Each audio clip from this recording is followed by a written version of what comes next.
Hi, this is Brother Bo greeting my IMG family. And I miss you.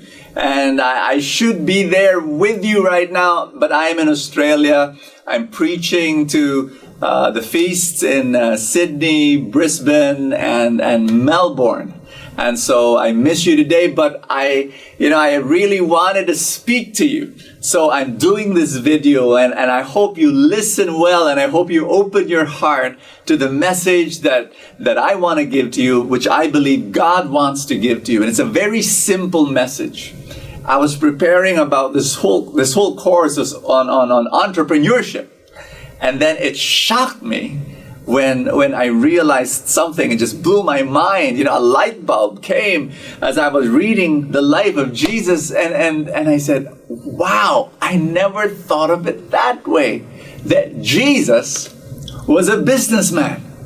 For the longest time, spiritual people are supposed to be focused on heaven and focused on God and focused on religion and focused on prayer and focused on the Bible and not about money and not about business. But Jesus himself, I realize now, was a businessman. How long? He spent more years as a businessman than he spent years preaching, healing, and driving out demons. Jesus spent 17 years as an entrepreneur and only 3 years in the ministry of preaching, healing, and driving out demons. Amazing. During that time, during biblical times, at the age of 13, you would already apprentice with your father. And in Mark chapter 6, verse 33, when Jesus was already preaching, the people said, hey, wait a minute, is he not the carpenter? Didn't he? Wasn't just a few years ago he repaired our jacuzzi? He repaired our 2-car garage? I'm just kidding. But they saw him as that carpenter. Now, Jesus, think about it. He did the normal stuff of marketing his services, of accounting, of collecting payments, of answering complaints from customers, and paying taxes. He was doing all that. He was designing and repairing and selling his services. Jesus, he sanctified business.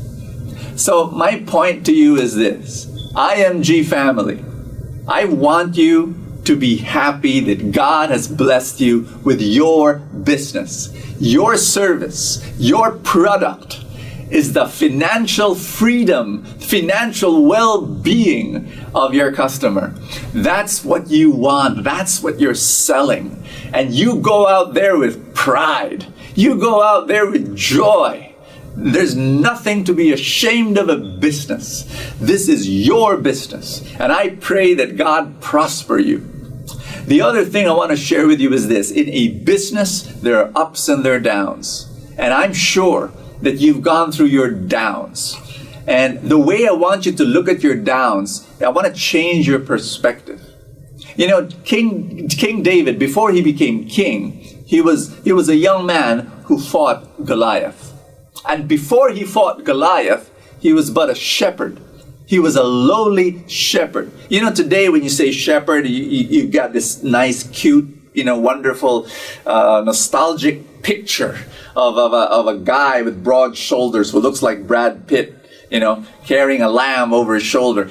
During that time, they looked down at shepherds. He was the common laborer. He was not very nice, and then he was muddy and dirty and smelly. Anyway, David was a shepherd. And then when he fought Goliath, at least when he volunteered, King Saul said to David, David, that guy's a giant. That guy is huge. That guy's a monster. You're but a kid. Hello, are you sure you want to do this? David said, I fought and defeated the bear and the lion when I was a shepherd. I love that when he said that. You know why? Because you do not win the battle in the battlefield. You win the battle before the battle begins. And so David won over the giant Goliath, not in the battlefield. David won over Goliath when he fought the lion and the bear and defeated them as a shepherd. So when he was a shepherd and he was supposed to guard the sheep, and he saw the lion and he saw the bear, he could have run away. He could have told his father, "Dad, look at this. There was a lion and a bear. We lost a few sheep, you know. I'm not trained to do that kind of a thing." But no, he saw the bear and the lion as training. And here's my message for you. I know some of you, you're going through some difficult time. Maybe you're going through rejection, and the sting of rejection is taking its toll on you. People that you trusted and people that you respect look down on you and what you're doing. Maybe you're frustrated right now because, you want to see growth, but the growth is not happening. Whatever you're going through, here's what I want to ask you to do. Look at everything as training. You are facing your lion. You are facing your bear right now.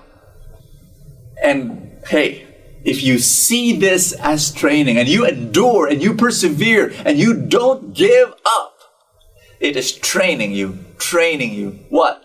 Because the Goliath is coming. And when you're able to defeat the lion and the bear right now, you will have all that you can need to defeat the Goliath. And when you defeat the Goliath, you know what's going to happen? You're going to become king. You're going to become king.